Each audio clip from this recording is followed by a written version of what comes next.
All right, welcome. As you can see, today we're going to do video games that I have played. I think I got them all. Went through consoles and anything that I would have played, and I think I got to everything.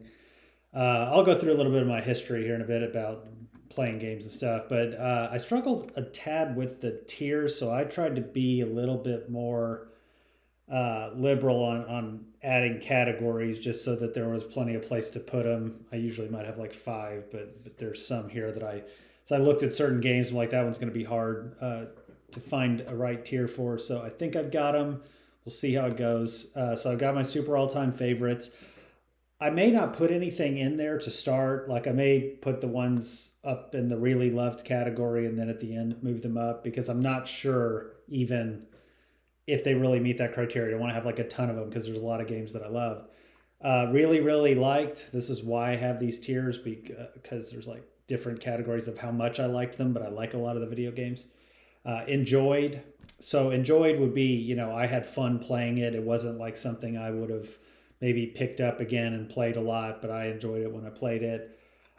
Good, but didn't play enough. I added this one a little bit in the middle because there's some games that I think are good. Like I enjoyed playing them, but I didn't play them enough to say like I really got the full experience. Sometimes that was because I maybe rented it and didn't get to play it that long. Another time maybe it was the game was so hard I didn't get very far, didn't play it much because of that, but I thought it was good. And then the was okay would mean I played it a good amount and I thought it was fine. I just didn't really enjoy it a ton. Didn't care much for is a little worse than that. Like I kind of would have rather not played it after a while. It's like, but you just have it in front of you, so you play it. And it wasn't good for games, and I don't know how many we'll have, if any, down here. But it's like, no, this legit was just not a good game at all. So I think this will work, but again, we'll see as we go here. So yeah, a little bit on me playing games. So I would say I'm not a gamer. Maybe that's wrong, but I'm not a gamer, but I play a lot of games or have played a lot of games in the past. What I mean by that is like I don't actively seek out to go play video games all the time, especially now. I'll have free time and won't think to like sit down and just play a video game unless it really pops into my head to do so. So I can't call myself like a gamer waiting for the next game to come out. You'll see some franchises and things that I never played, um, even on consoles maybe that I owned, and then certainly on some that I didn't, which I'll talk through what I had in a sec. But yeah, I wouldn't call myself a gamer. And then in terms of me playing games, like um, I'm not a very good gamer, meaning like the games that I do play, if you want to call me a gamer, I'm not like trying super hard to get really good at it to beat it. There's a lot of games that I did not beat that I played that I enjoyed, but just got far enough to where it was like too hard and I just didn't keep at it. So I don't do that. And then like some games that are really combat oriented where you have to be really skilled in how you do it, I don't try to like get very, very good. I'll get good enough, to get far. But some games I'll invest more time in, which I'll talk about, and others I'll more likely give up on, and as to why. But anyway, so growing up, my first exposure to games were arcade games, and then the Commodore 64. So I had a brother who was 10 years older than I was, and he had a Commodore 64.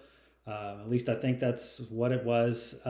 We had an old small TV in his room and a box next to it that I think was the Commodore. We had a little joystick and a game I have on here that I remember playing on it for sure. And I can't remember what other games we might have had. Then I probably just didn't play them because I was very young when we had that. And then arcade was kind of around for quite a while. So the town I grew up in, you had the normal places like restaurants that might have. We didn't have like an arcade place, right? That was all it was. We had like the skating rink. We had like Paco's was a Tex-Mex place that had a lot of games. I remember we used to play. We had a pizza place called Mazio's later on in like the early '90s that had them. We had Pizza Hut, Noble Romans, those kind of places that had them as well. So yeah, everybody who complains today about like families going out and sitting down at dinner and being on their phones. Well, we used to not be on our phones because we didn't have them, but the kids would like ask for quarters and go play video games. At least that's what I did. And so arcade was still around just for a while. So I played some old games that they had. I played some newer arcade games with friends, and then every now and then we'd go to like the city, a big city, and play games at like a mall. The mall would have an arcade area or something. So um, had a pretty good bit of experience playing arcade, and then Atari was a little earlier, but we had an Atari. My friends had an Atari. So just some different games because it was hard to like figure out what games to buy and where to buy, especially when it was just like Atari. And once NES came around, I think it felt like it became more prevalent. Maybe it was just because I was older, but like in terms of being able to go find games to rent and play. So we got an NES. I think it was the first year that it came out. Probably that Christmas. I don't remember what time of year, but I remember we would have gotten it for Christmas. Came with the original Super Mario Brothers. Came with Duck Hunt, the combo game. So had that for a while. The next one that I got was the Sega Genesis. So I know a lot of people got like a Super Nintendo. Well, I got a Sega, which I actually preferred Sega, to be honest. There were some great games on Super Nintendo, but I thought there were fewer good games on Super Nintendo. Could be wrong. A lot of people probably argue I'm wrong on that. But I had friends who had Super Nintendo. I had a cousin who had Super Nintendo that we'd go visit, like lived farther away. But if I went and visited, he had some like games that I would never have played otherwise. So that was kind of good.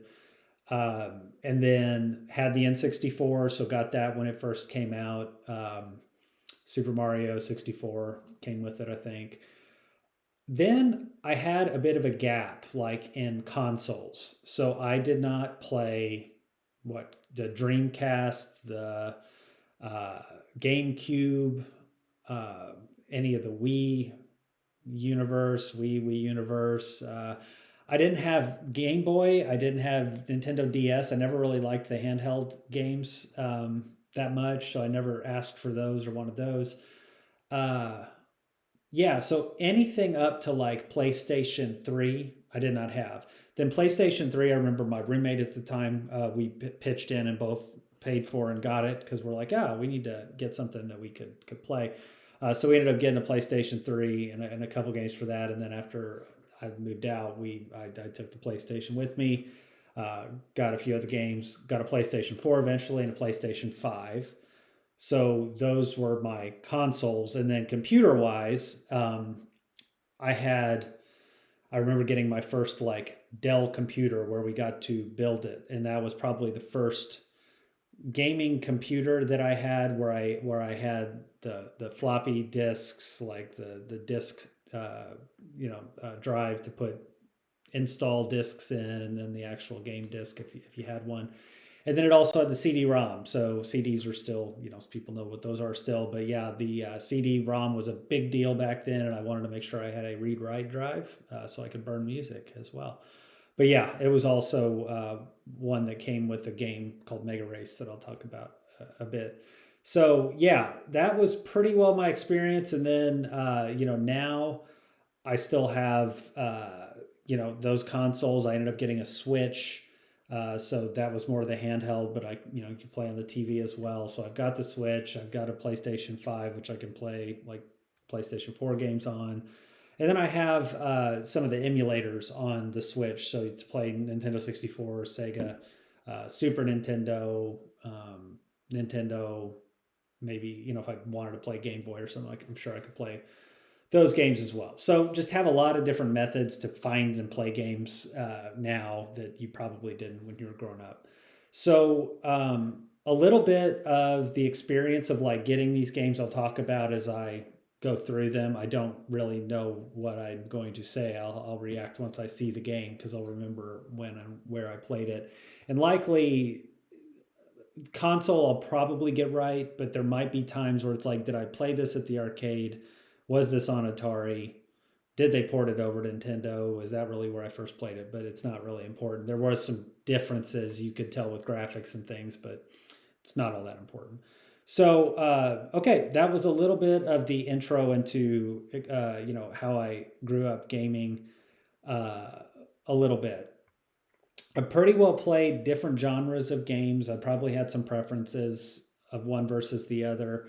But for the most part, I think I'll hit, sports and arcade and, shooters and platform games, all those things, RPGs. Um, okay, so the first one we've got is 1080 snowboarding. Now, I actually played this not all that long ago. Uh, I originally had it on the Nintendo 64. So I don't know how early this feels like. This game came out pretty early when the N64 did, because I rented it not all that long after I got it. At least it felt that way. There were some other games I remember playing first: Pilot Wings, Wave Runner, Mario, Mortal Kombat, but this was pretty much next. So 1080 was. I'm not a snowboarder. I'm not a skier. I have no, you know, interest in like watching snowboarding or anything. X Games, I guess. But I picked this game up not having much expectation. You just kind of went to the video store and saw what was out there. And like I said at the time, there probably weren't a whole lot of games for N64. And when you went to the stores back then, we had a place called Movies and More. It was like a movie store, be like a family video for some folks who those recently closed, but if they know those. And then, had games as well. We also, one of the better places that I could get games was at our grocery store. We had a Bilo grocery store, which is just the name of a local grocery store we had. But they had a good section of games and a good section of movies. I primarily would rent more often with like NES, Sega as well, but especially NES. I'll talk about that as I get to some NES games. But the whole point was you walk in, you got a wall on the shelves of the games, that are there, and the box would be there, and behind the box would be the game in a just plastic casing. And if it was checked out, it would just be the box. So you just see the cover, and you would know that there's no game behind it because you couldn't pick it up and take it up and check it out. So if it was there, you'd grab it, you go up to the desk, and they'd scan you out and tell you how long you had it. And most games were like you had it a day, maybe 2 days. Much like checking out a library book. If it's late, you're starting to get a charge. So your parents pay attention to, well, how long do they have this game and when do I need to bring it back? Now, oftentimes when we did it, we'd also rent a movie or something else. So it's like you got a couple things you got to bring back, and you'd remember a little bit better. But there were times where, I'd have a game and mom would be like, do you want another day of it? And I'd be like, sure, and play it a little bit more. But that's going to impact some of these games because I rented them and I only played them, that 1 day, 2 days. But when you knew you only had a day, you'd spend a lot of time playing it, right? So anyway, 1080 snowboarding, the reason I kind of tell the story of renting is because that's one of the first N64 games I remember renting. And not having much expectation. I think I might have wanted something else and was just like, oh, that wasn't in. So I had to go find something else, and this was what was. So I started to play it.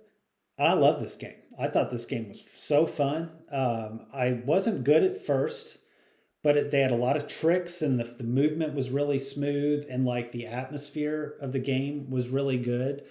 And as I talk about like how I'm going to rate these, I don't know the answer from a like what are my criteria perspective, because all of them are going to be a little bit different. You could argue, oh well, the new ones have such great graphics, and the old ones, are nostalgic and all this other stuff.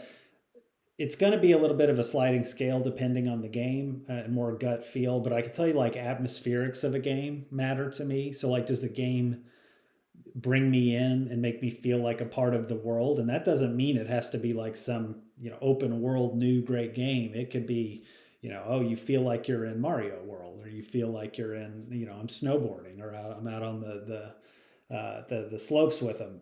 And this game was kind of like that. I felt like I was out there racing and doing the tricks. Now, like I said, I played this more recently. I played it on the Switch on the emulator, and boy, I was terrible. I could not get my tricks down whatsoever. My old self would have smoked my new self. But yeah, so 1080 snowboarding, and I won't spend this much time on all the games, but was something that I really, really liked. I'm gonna try to be a little conservative at first on some of these games, and may move them depending on how heavy it gets within a section. All right, 1942. 1942 is arcade. It is, I think this was an NES version, maybe. So it's and I'm going to get these terms wrong. That's why you know I'm not a gamer. So, like, uh, vertical scrolling game where you're like a plane and you're going up, right? And it scrolls below you, and it's got guys coming down shooting at you as you go up. So 1942 is one of the first games I remember playing like that. You're like one of those twin engine planes, bi-wing kind of planes. And it was really fun. Like, I remember liking that style of game based off of this game. Now, is this like my favorite one of those games? Probably not. And what I was trying to remember was their sequels. So there's like 1943 and 1944. Now, I remember playing 1942 because I was at the arcade and it said 1942 on the side. This was probably one that I played at the mall when I went when I was very young.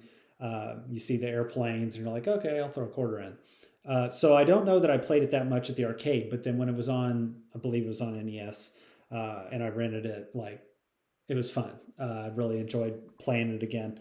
So it was a game that I enjoyed. 3D World Runner. This is an interesting one. I don't know if folks remember this one that much. Maybe they do. I could not remember the name of this for the life of me for a very long time. But this was a game that I didn't have. I could not find to rent. I wouldn't have known about. That's another thing I should have said. Like, back then, it was hard to know what even existed. Like, I was not somebody who got Nintendo magazines or went to the store and was flipping through all of the magazines that had games and everything, especially when I was young. Now, I'm sure some people did, and like that was their thing. And you see the games they advertise, just like toy magazines or whatever. I really didn't do that, and so more of my exposure was just walking into a store and renting, or having a friend that had a game or whatever. So this was a game my cousin actually had, and so when we went and visited them, I remember putting this one in. I remember this being one of the ones we had to blow quite a bit and push up and down real fast and hit reset real hard and power, power, power, blow again, put it down, and then it would work, but would freeze sometimes. So 3D World Runner was that, at least the cartridge he had. But this game was pretty cool. So you are running straight ahead. You're behind your guys, so what, third person.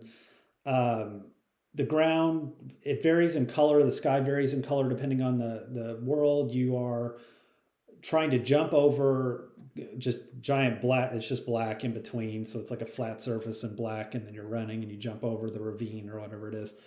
And there's different, like, cactuses or poles or things you can run into, where if sometimes you run into them, it knocks a potion out and you get, like, you can jump higher or farther or something.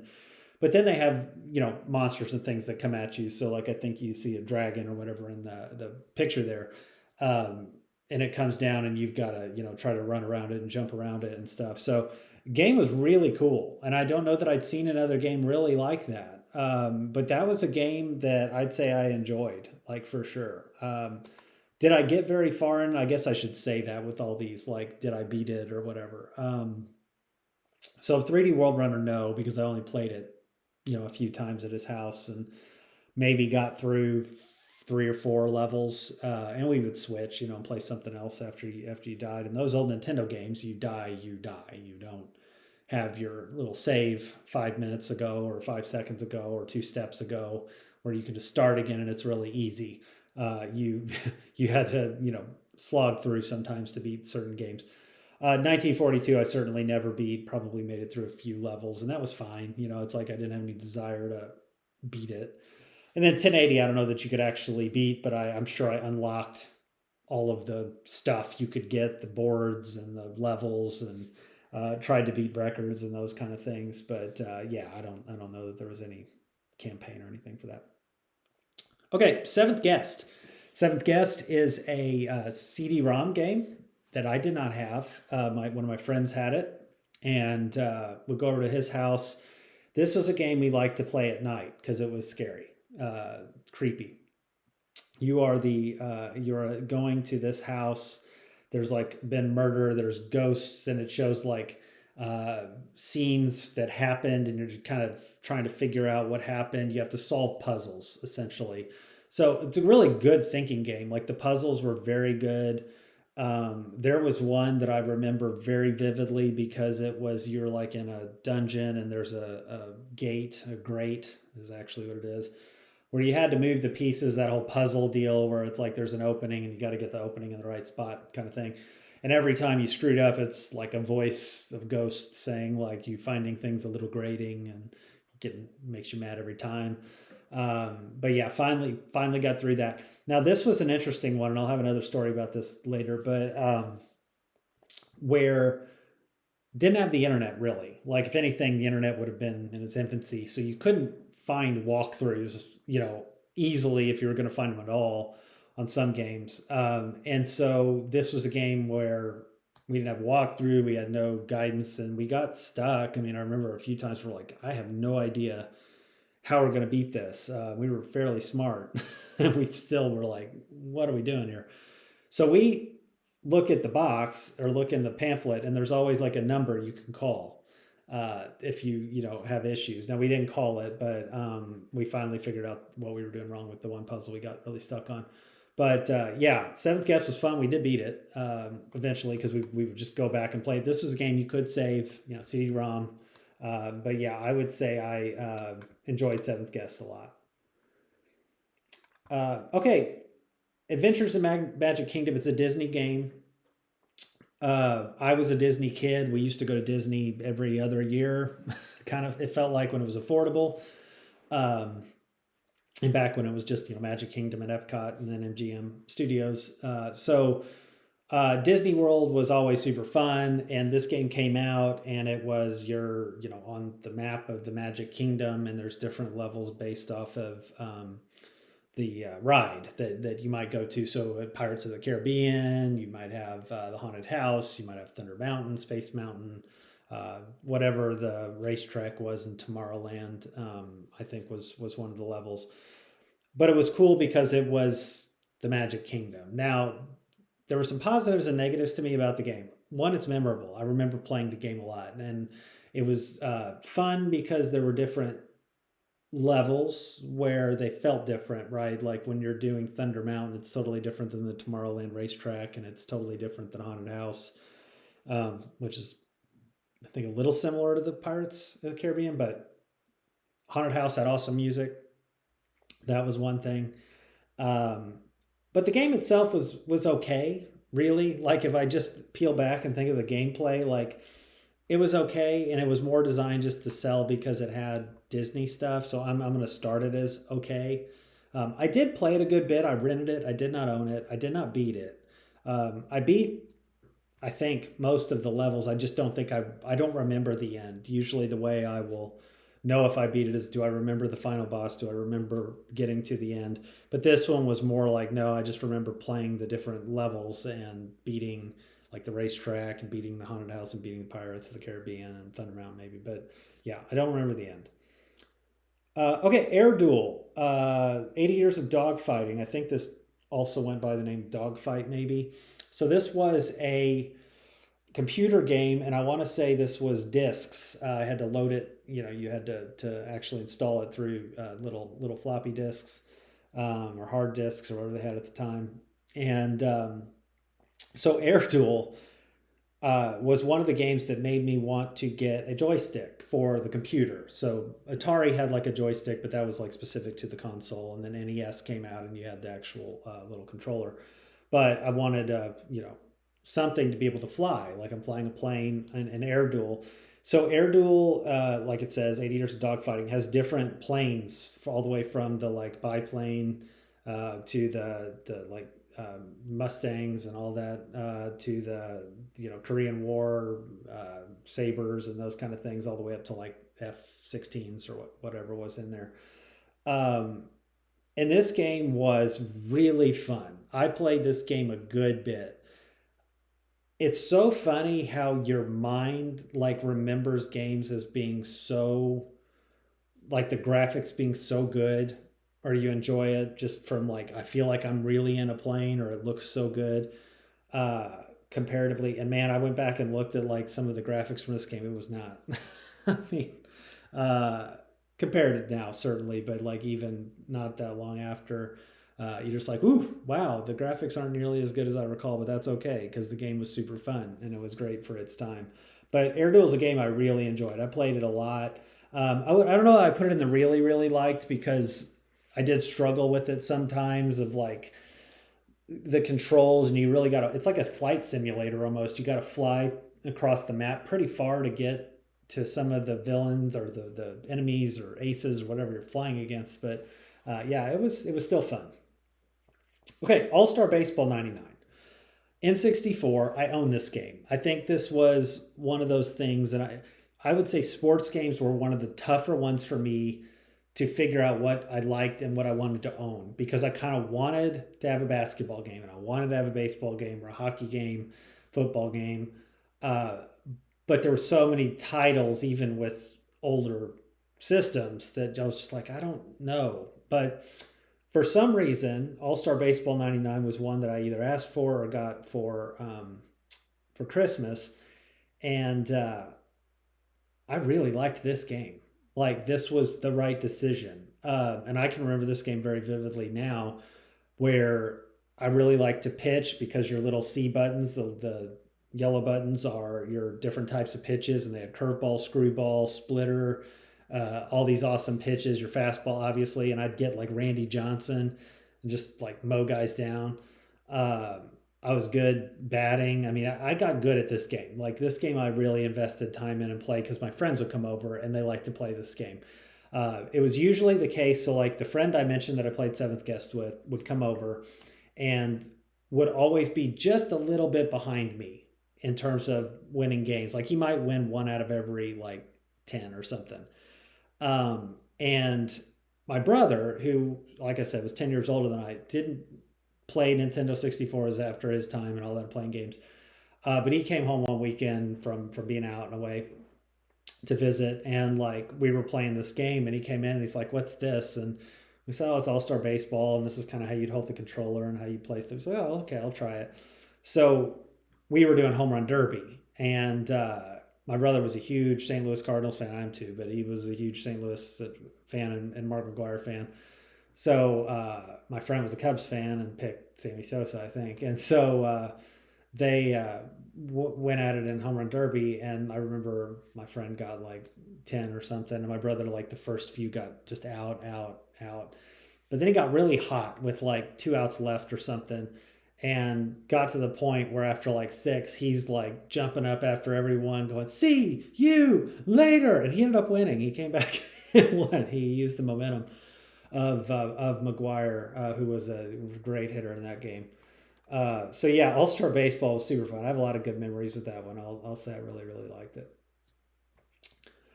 All right, American Gladiators. I love the show American Gladiators, and so when I saw this game come out, I was like, yes, this is awesome. I loved Assault, and I'm like, please have Assault in the game. Joust. So I get it, and there's like the main screen, and there's like five games, I think. So they did have Assault, they did have Powerball, they did have Joust, they had the Wall, and I think they had Cannonball was what it was called. Those are the 5 events that I remember. So Joust, you're on a platform using the pugil sticks, and you'd like have to push them off. I think this is a classic thing. I would be shocked if it's not. Is the scream that the people make when they fall off the joust thing? It's like you murdered them. Like it's like the loudest screeching scream. I vividly remember that as a kid, being like, "What in the world was that?" But it was fun. So I liked the joust. I liked Powerball, where you had to run around. There's 5 different buckets you put balls in, and the people like knock you around. The three computers, whatever, knock you around.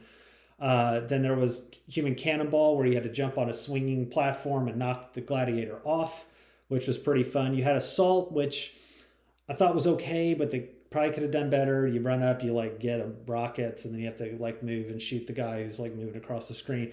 Then there was the wall, and I hated the wall. I hated the wall because you had to like tap and like climb and go left and right, and they're chasing you, and you can fall off if you make a wrong step. So I remember playing it, and I beat the wall like the first time. Again, I rented it, so you're only playing it for so long.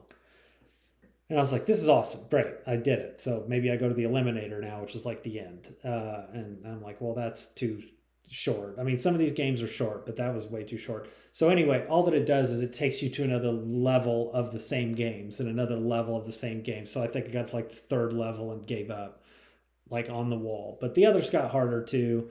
Now I did go look at some point at this game to see what the end was like, the Eliminator, and it was kind of, I don't know, it didn't look great to me. So this game was a game that I thought was okay.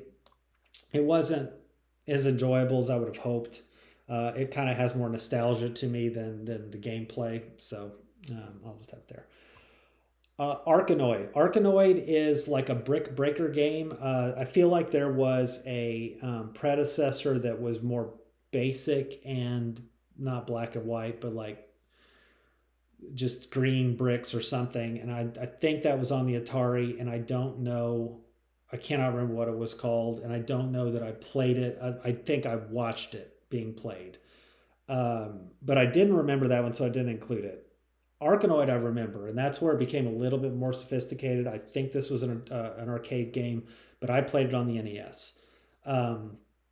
And that's where you have the bricks and you have the little paddle at the bottom, and the ball's like playing pong, right? It's bouncing, and you try to get the bricks up to the side so you can like bounce it as much as possible at the top. I don't remember if this specific version, the first version, had like power ups where once you hit a certain brick, like it gives you a second ball or a fireball. I've played that version too. I don't know if it's a different game, but Arkanoid, the concept is there, and I always enjoyed Arkanoid. Like I could still like play that if you just put it in front of me. It's a fun little addictive game. All right, Asteroids.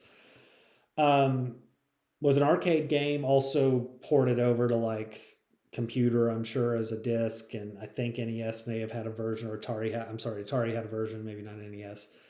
So this is where you're the little triangle, white triangle spaceship in the middle. You shoot little pellets, shoot your laser. There's asteroids coming at you. When you hit it, it breaks up, and you hit it again, it breaks up, and they all kind of fly at you. So it's like a physics game. And then the music will change, and a little alien will come across and shoot at you. What I specifically remember about this game, I was always cautious in games. I'm a cautious game player, and I would like sit and just try to spin in the middle and just keep shooting things, because the second I started to move, it added this like crazy dynamic of trying to control your momentum and floating off. The physics were really fun in the game. That's what made it fun. But yeah, I would have. I will have Asteroids up there as well. All right, Banjo Kazooie. I didn't know anything about Banjo Kazooie. Again, I didn't like read N64 magazines or anything, but it would have been a game that I rented. I did not own it. And I don't know if there was any reason I would have necessarily just like picked it up, unless I either didn't have other options, or because there's nothing on the box to me that says I want to play this game. So I get it, and it plays a little like a Mario 64, and is more, not complex. There's more to do, where in levels you're like trying to collect. I remember skulls. I remember you're collecting music notes, puzzle pieces, and they all have a different purpose. Eggs to shoot, but you're Banjo. You're the bear, and Kazooie is the bird on the back. And then I think Grunhilda is the witch. She's the bad guy. But this is a game that way exceeded my expectations. Way exceeded it. So The beginning's like a tutorial, like most games. You talk to a mole, you learn these moves. There's a lot of moves that Banjo has. Like Kazooie will flip under him and run fast, or run up hills, or shoot eggs. Banjo can punch. You jump and you like peck. You can jump and like power slam. So a little like Mario in those regards. They don't talk; they just make their sounds, but they make the sounds and they show what they're saying at the bottom while they do it. So you hear like Kazooie squawking, and you can tell he's sarcastic and all this, and Banjo's nice. And it's just funny to hear them talk. They talk a lot of crap to each other, the moles and Kazooie, or the mole, I guess it's one guy. But yeah, super fun, and you have to like get puzzle pieces to unlock the next level. Great atmospherics in this game. It's a little like Mario, also in the sense that you have different types of levels, right? You've got the like underwater type level, you got the more jungle, desert, beach, all those things. Haunted mansion deals. But one of the things I really liked about this game that I didn't expect was the music. Music is awesome in it, and also when you go in the water, it plays the same theme, but it plays it like aquatically. It sounds like you're in water, but it's not just muffled because you're in water. It like has a different tone to it, which is really cool. So Banjo Kazooie was a game that uh, I loved. I love that game. All right, The Simpsons, Bart versus the Space Mutants. And I'm looking at time here. Yeah, I'm good on time. I'll probably go through B, maybe C, just so we know where we're at. Bart versus the Space Mutants was an NES game, and I was a Simpsons fan, like most kids my age, where it was, you knew when it was on, and you'd watch it on Fox. And Bart was our age at the time. Somebody was joking somewhere, maybe in a comment section or something, of like, Bart and I were the same age when I played this, and now I'm Homer's age, which is about true. So Bart versus the Space Mutants came out, and I was like, oh, I got to rent this. So I remember being out a couple times. I couldn't get it because he's popular, and so I finally got it and played it.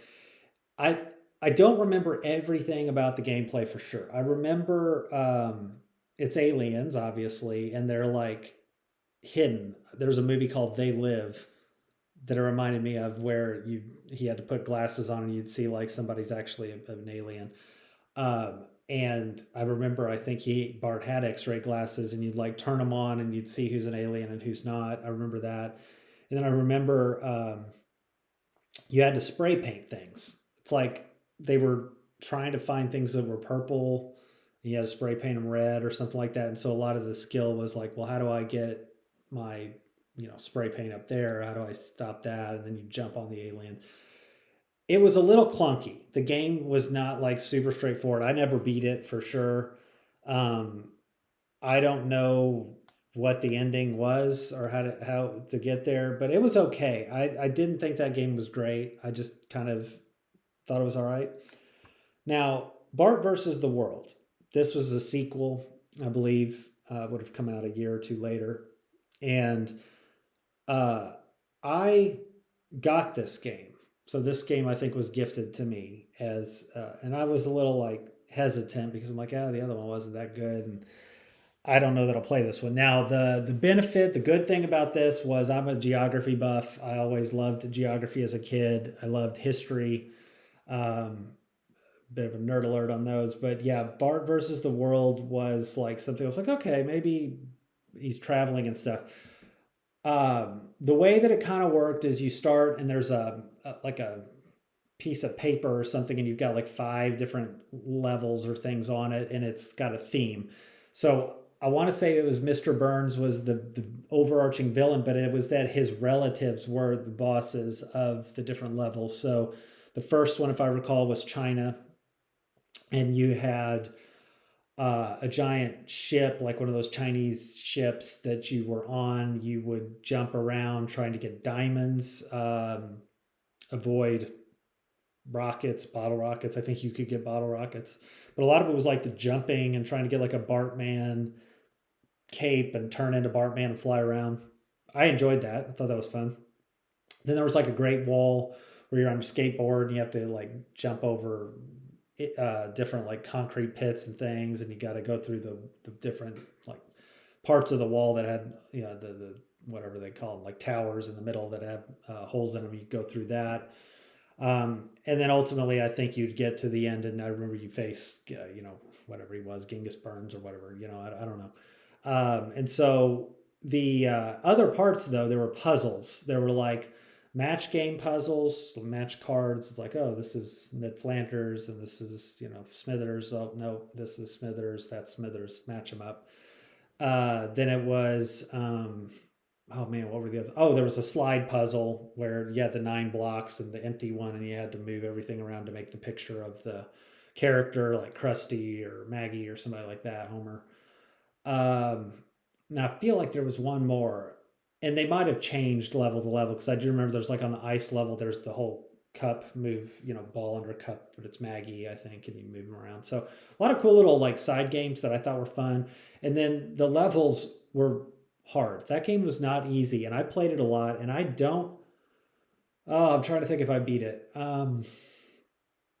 I think I did because I believe the last character is like it sounds weird, like a film director. You're fighting a guy who's like on uh film set, like filming something. And that's what I remember being the end of the game where um you had to collect like Krusty or something along the way, and then you end up fighting that guy and win. But yeah, there were some cool levels, ancient Egypt and some other stuff. So I liked that game. Now I would say I didn't really like it. Like I owned it, so I pushed through it because I had time, obviously, to play it. But yeah, I don't know that I would have put it in my really liked. Okay, Base Wars. Rented Base Wars. Base Wars was a baseball game on NES. Base Wars was awesome for me because I was a sci-fi buff. I liked robots and things. So you have players who have different types of robot bodies. Like you can see it a little bit in the picture if you can see it, which is the guy behind the plate has tank legs, tank base. The guy pitching has a hover base, and each of them has different skills or speed or anything or something like that. But you could like charge up your pitch, and then you shoot your pitch, and you can move the ball, and then as a batter you can adjust where you're swinging. And I really liked Base Wars. I had a lot of fun playing Base Wars. Now who knows? I don't know if it would stand up if I played it again. I'd be like, oh wait, the controls or anything. But I really liked Base Wars. I ran that a couple times, like that one I came back to because it was just a fun baseball game. Nothing to beat or anything, but still fun to just play the game. Okay, we've got Batman, 3 Batman games that are all related. I think there was a 4th one in this series that I didn't play. The 4th one would be Arkham Origins. It's like a prequel. Just never got around to it. And I don't even know what console it's on. But the first couple I think I played on PS3, and then PS4 was the more recent of them. So Arkham Asylum was the first one. And I'm a Batman fan, but I'm not like a Batman fanboy. I'm not like all into everything Batman and must watch everything Batman. Um, this might be my favorite iteration of Batman, and that includes like Batman animated series. They did these games so well that you felt completely immersed in Gotham. At least I did. The first one is a smaller game. It's an Arkham Asylum, so you're truly just there trying to stop like the prisoners from breaking out. I think Scarecrow might have been the main villain, is like doing psychedelic stuff. I remember where you're under something influence, and he's this huge monster that you're trying to dodge, and he's trying to like see you with his eyes. It's like really creepy. I think this is also the one, and maybe I'm mistaken, and this was in Arkham City, but I think it was Asylum, where you're in the sewers. And I remember being a fraidy cat of this, like you have to walk on these boards to get to wherever you're going, and there's not a place you can really grapple or anything to. And you have to be quiet because Killer Croc is like in the water, and if you're too loud, he like jumps out of nowhere and starts attacking you. And it's like, oh god. But it's really cool. It combines like fighting, combat style, but you also sneak. You subdue because he doesn't kill, right? But you do a lot of that. So it was a really fun game. I would say I really liked Arkham Asylum. Now Arkham City was the second one, And I think the premise of Arkham City is that part of Gotham they had just dedicated to being a prison. They like walled off this giant part of Gotham and said, "Fine, villains, you just go take it over, and that's where you're going to go, because we can't keep you in the asylum or whatever the reason was." So the city itself, devolved into sections based off the villains. You had the Joker, you had Two Face, Riddler. I think had a section. The Penguin, might have been others, but those were the ones I remember. And then Catwoman you had to save, and I think you actually got to play as Catwoman, which was really cool. Uh, the fighting in this game is some of my favorite. And so you would like land in the middle of a mob, or you'd be around them, and you could either like pick them off and sneak around, or throw your batarang, or you could jump in the middle of them and like do combat. Certainly, if you got the certain parts of the game you had to fight, or you had to sneak, and you had to be creative. There was an awesome fight in this game, and Mr. Freeze had a little bit of a spot. He owned like the police station, I think. His boss fight was one of the coolest ones I've seen, because there's like only certain things you can do to hit him. Like you've got to destroy this like environmental like vent, or something. You have to use your environment to kill him, but you can't use the same thing twice. He learns and counters what you're doing, so you have to like figure out what the things are that take him out. So it's pretty cool. But yeah, the Joker is awesome in this game, just really awesome in this game. And yeah, I won't spoil the ending or anything, but remember, the Penguin a lot, and the museum that he was in, the Riddler, being around was super cool. So yeah, this is my probably my favorite of the Batman games. I'm going to put that in the really love section. Batman Arkham Knight, I think, is what this one is, and this is the last one that I played. I believe it was the last in the series, but it's a bigger city. So you're out in Gotham now. You've got the Batmobile, which you can like call and land in and drive around, which is fun. I know Poison Ivy's in this pretty prominently. Joker, a lot of creepy stuff. They do so well with the atmospherics in these, that you feel like you're like totally immersed, or at least I did. So really like this as well. I don't know that I liked it as much as City, and I don't remember exactly why. I think the story in City was just so good. This one had like Hugo Strange as the main villain, I think, and maybe Joker was. It was so weird. I don't remember the timing, but Joker was like dying in the second one, and you had to like deal with figuring out what was real or not. And I don't recall like what part that played in this, so it might have been the story more than anything. But I really really like this one as well. They were really good games.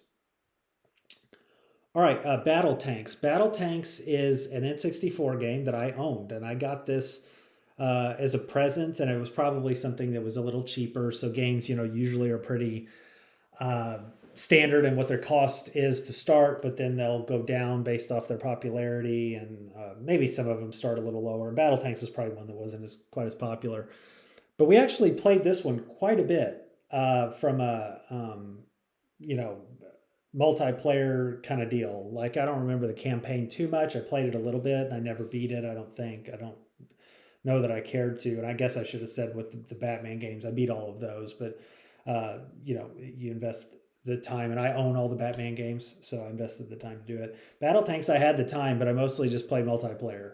And the multiplayer was great. We'd have like four friends over. I'd have three friends over, four of us playing. You had the option between this tank that's on the screen, like a normal, what is it, an Abrams or something like that. There was like a big bulky one that had like a giant cannon that was slower, but man, you get hit by that thing and you're getting demolished. And then there was like a small one that was really fast and could move all over the place, but shot, it's like more of a machine gun. And you could go pick up, you'd be on like a map. You think of any multiplayer like fighting map, it's a certain size and it's a city, and you try to destroy it. You could destroy buildings, and all of a sudden you start to see other people and everything more. But you could get like upgrades, in your armor, maybe your gun. But then there was like a nuke, like a small nuke kind of deal, that if you got that and you're like trying to find it, and then you do. And the problem was, I think you could kill yourself with it too, so you had to be careful how you were using it. But yeah, it was a fun game for sure. I definitely enjoyed Battle Tanks. All right, Battle Toads. So Battle Toads was on NES. I definitely rented Battle Toads. Um, it was the first game I kind of remember the player, like the characters being more agile.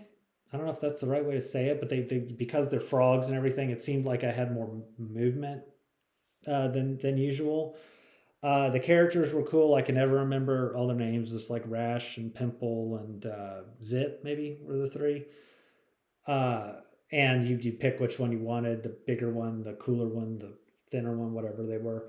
And yeah, you go at it. Now, I don't know how far I made it in this game, but the place I always remember was the like Wave Runner section of the game. I think that was this one that was just brutal for me. I mean, I just, and once again, you die, you start over back then. I think I made it past it, but I never beat Battletoads for sure. Like I tried. This is a game I invested time in. Um, so I can't say I like was good at it or anything, but I enjoyed it. I won't put it in like the really really liked or anything because I thought it was frustratingly hard. Um, I like the characters. It was a fun game, but it was just enjoyable and not like super super really like it. Battletoads Double Dragon. This was a weird one because I was trying to remember if I played it on NES or I think it was also on SNES at my cousin's house, and I maybe it was both. There's an NES box here, but I could have sworn it was on SNES. So there was a chance because there is a little bit of time where like the NES was slowly phasing out and SNES was coming in that they might have just like ported it over and made it a little bit better or something. So I think I played the SNES version because I never rented this, but I seem to remember playing it at his house. Now he did have an NES as well, so maybe we just backed down and played it. But um, I was really excited for this one because I like Double Dragon, I like Battletoads, and you start out. I remember on like a spaceship, the top of like a spaceship, it felt like, or an aircraft or something, and you get a pick. Do you want to be a Double Dragon? Do you want to be a Battletoad? You just like start and play and see what it feels like, and you start the other one and play what it feels like, and then you play with a friend and you decide let's you be this one, I'll be that one. Um, I didn't like this game that much. I don't know why. I can't remember if it was just that it was clunky or something. I just something about it. I was like, this isn't as fun as I thought it was going to be. Now I didn't hate it because I don't. I like Battletoads and Double Dragon, but I can't say that I thought it was like a great game.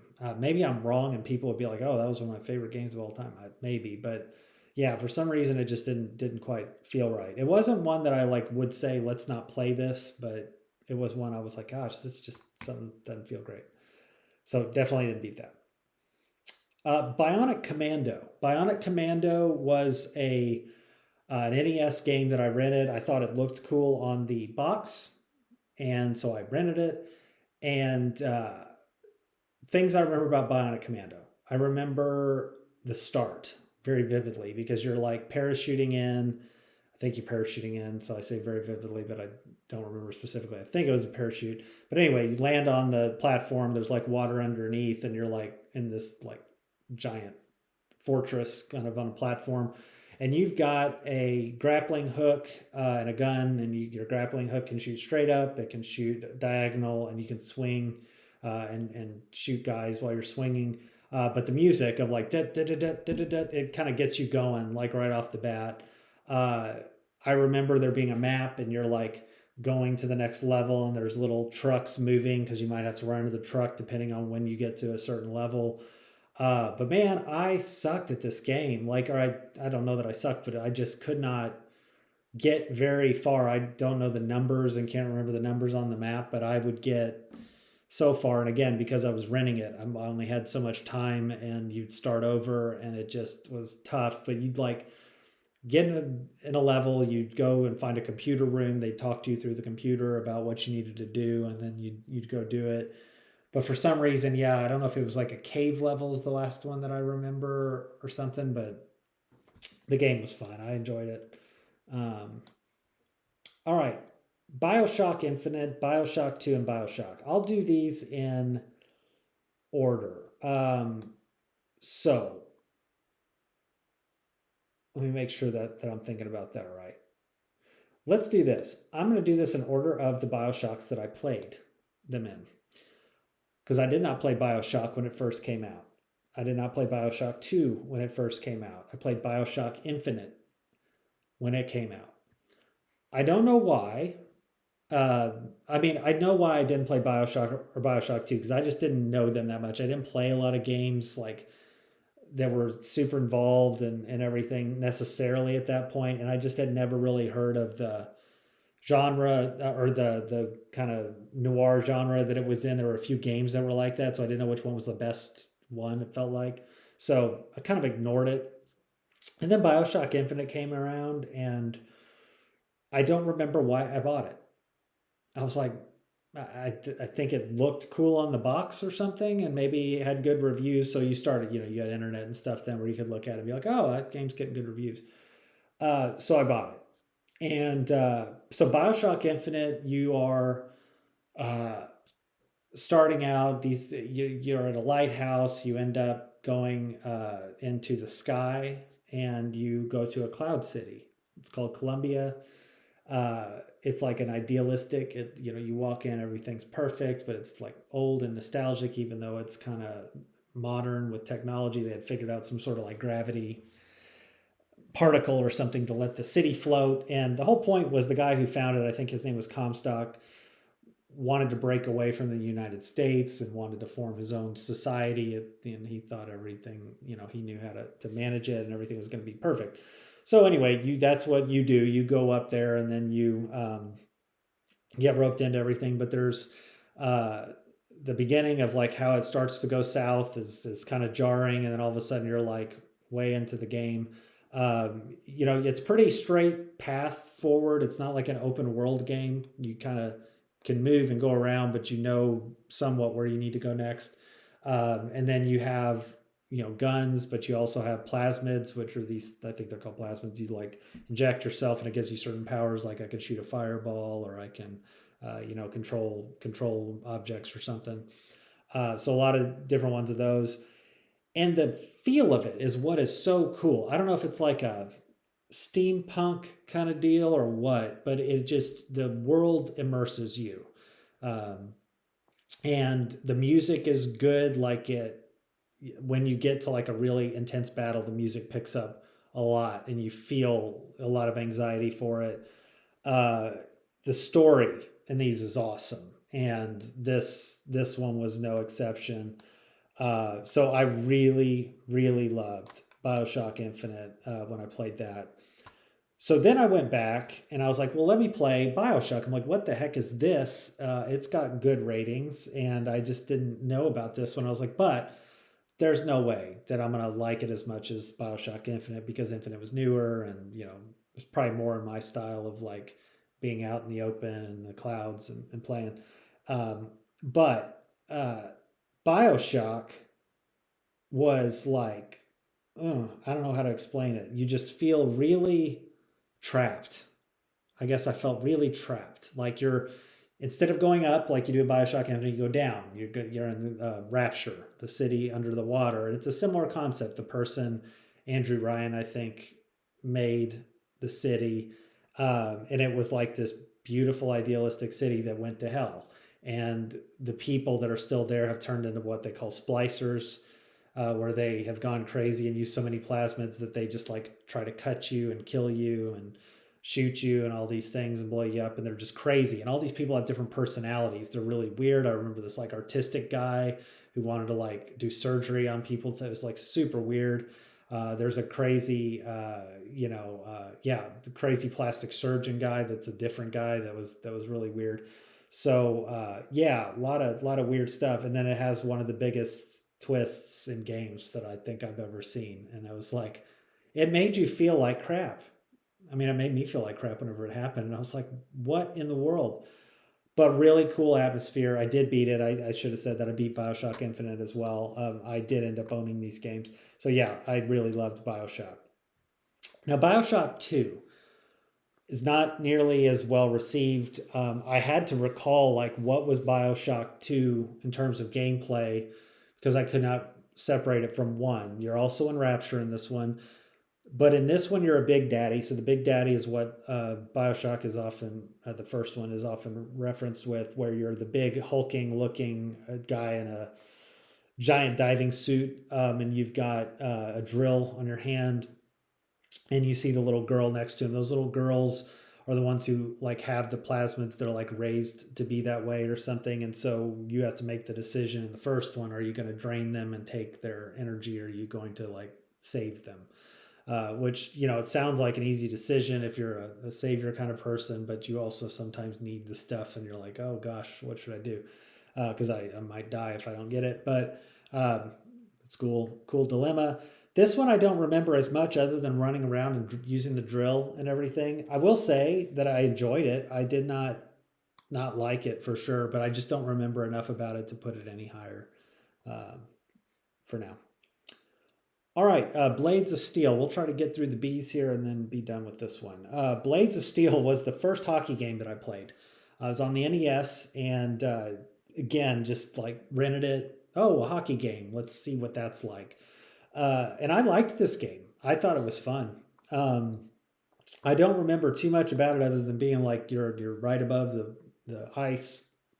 The controls felt pretty good from what I remember.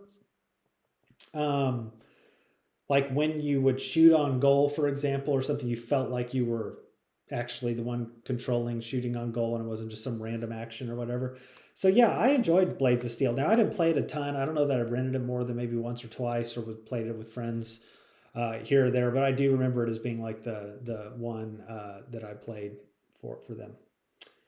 Uh, all right, Blast Corps. Blast Corps is on N64, and Blast Corps is a game that I owned. I rented it first, and then I bought it.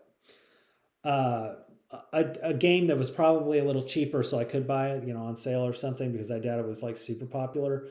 But this was a game when I first rented it, I was like, what in the world is going on? This game is just weird, and I'm not like really into it. So what it is it's like you're on the globe, and then you pick the first level, and you are in a car, and you just start in a car, and you can honk your horn, and you can drive around, and you can spin around, and you're like in this map. And there's a lot of buildings, obstructions and things, and then you have this nuclear truck. So this truck carrying a nuclear weapon or something, and it goes slow, but it's on a certain path through the level, and you have to destroy everything that's in its path, or because if you run into it or it runs into it, it blows up. And blows up enormously, like destroys everything. And so I always have an aversion to dying in games. I still do. I don't know why. Some games today, you're like designed to die a lot, which makes it hard for me. I don't know if it comes from the fact that like when you played those early NES games, if you died, you really paid for it. So like, you know, you're playing Contra, it's like good luck. That may be where it stems from, or just general cautiousness. But this was a game I was like, please don't run into the thing. Please don't run into the thing. And the way you would like destroy a building in a car, you would have to like spin out into it. You'd like drive real fast. Now you could run into it, but it'd be real slow and it might not blow up in time. And then you had to like also find these little red dots on the ground and get them, like 100 of them a level or something. If you wanted to get, I can't remember what, but you could get something more.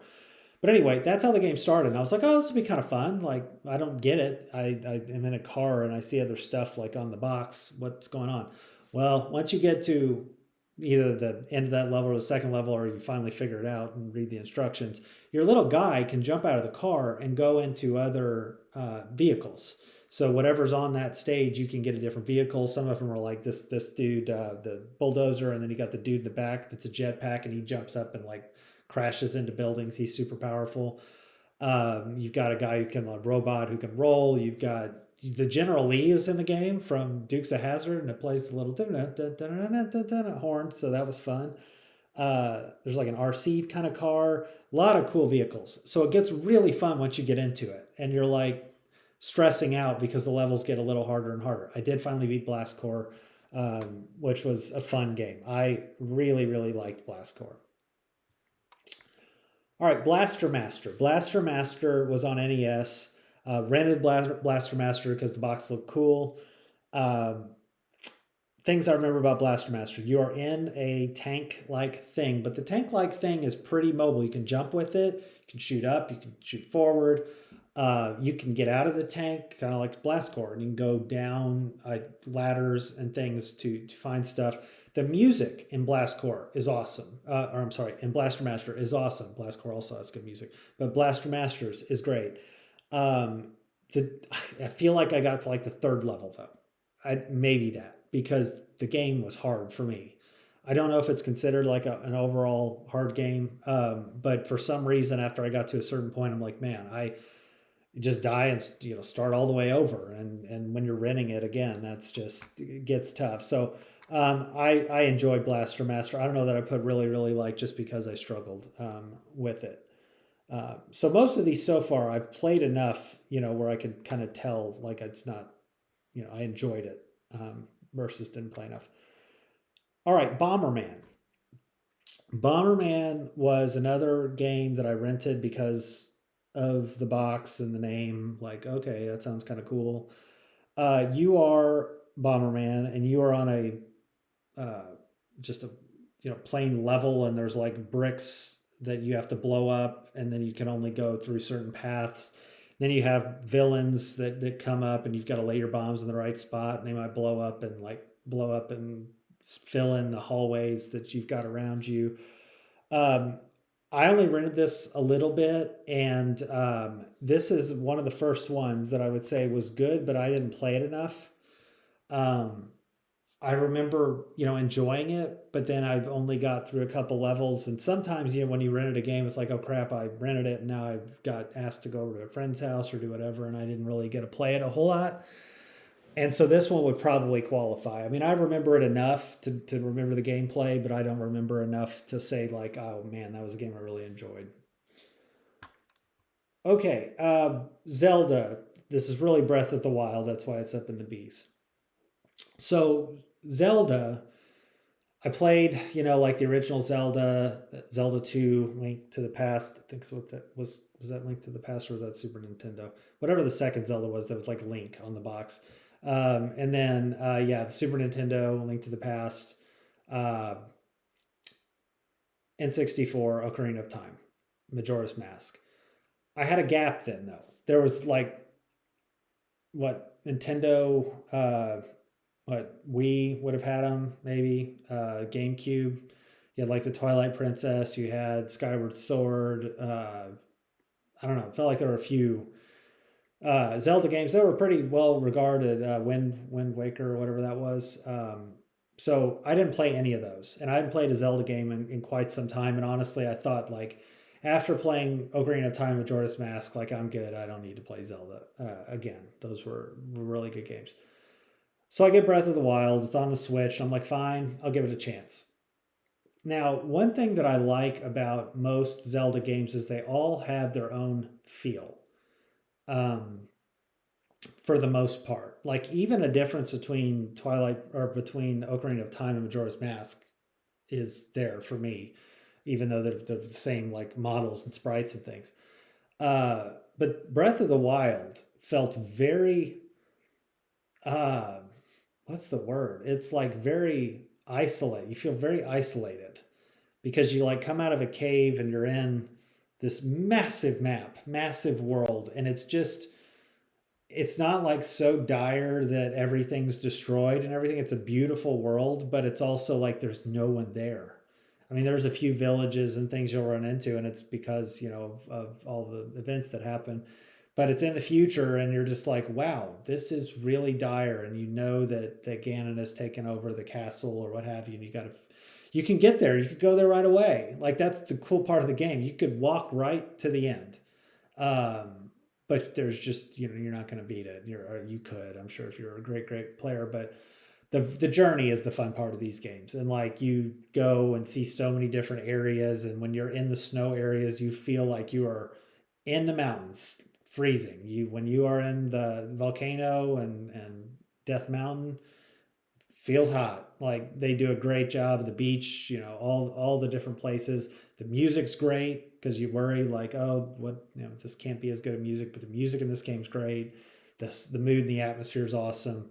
The Guardians, which are a major villain in this, they're like these robotic things. Some are in the ground, but they have and some have like spider legs and they'll chase you.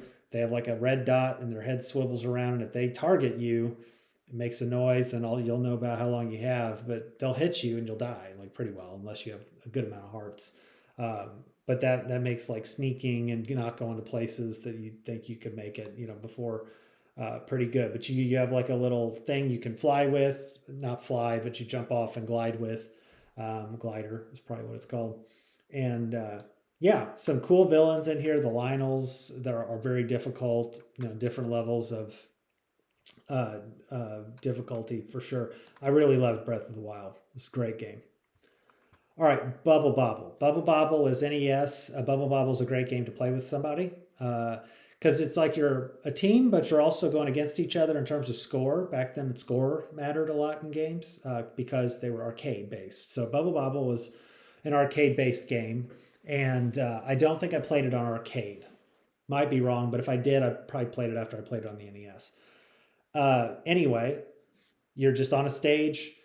It's got levels like platforms, and your little lizard guy jumps up and you blow bubbles. And if you get the guy in a bubble, then you jump on it and he gets hit and spins off into the distance. If you don't in a certain amount of time, or maybe if they break out of the bubble, they turn red or turn evil more fast and all these other things and start coming after you real fast. Some of them walk. I think there's other things that fly in later. And you just, after you beat a level, you go up another level and keep going up and up. And I don't know how far it goes because I never beat it.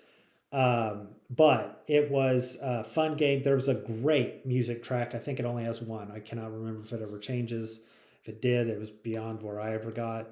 But yeah, I really, really liked Bubble Bobble. Simple concept, but fun game. Like really fun game just to pick up and play. All right. Bugs Bunny's Birthday Blowout. So I think there were two of these, and I played them both. I rented them both. I didn't beat either. I think the other one was something like Crazy Castle or something. I think it should be on the list. I probably picked it up. But Birthday Blowout, and I don't remember which one was first, but I do remember Birthday Blowout a little bit. You're collecting carrots. You're jumping around. You're Bugs Bunny. I was a Bugs Bunny and a Looney Tunes fan, so it was fun just to see them on there. They have, some of the music you're used to and all that. But I don't know that I liked Birthday Blowout all that much. So I'm going to put that as a was okay game. I don't remember it a ton. I didn't beat it. I just kind of played it enough to appreciate it, but not something that I would like say, oh, I got to go play that again. Okay, we'll finish here with Burger Time. So Burger Time is an arcade game, and that's probably the first place that I played it. It was also on NES, which I probably rented if I saw it after the fact. But you are climbing ladders. There are different layers of the burger that are sitting there waiting to be knocked down. So if you have like the bun at the bottom, and you've got lettuce, and you've got the hamburger and cheese or whatever, like you're climbing up trying to knock these things down while you're getting chased by whatever, hot dogs or whatever else are coming at you. So a little bit of like that Donkey Kong kind of mindset of climbing ladders and things. But yeah, Burger Time was fun. I'll have it as probably okay. I don't know if it's my favorite arcade game, but I enjoyed it. I shouldn't say enjoyed. That's my category. I thought it was okay. All right. We'll stop there. So that'll get us to the C's, and we'll go from there next time.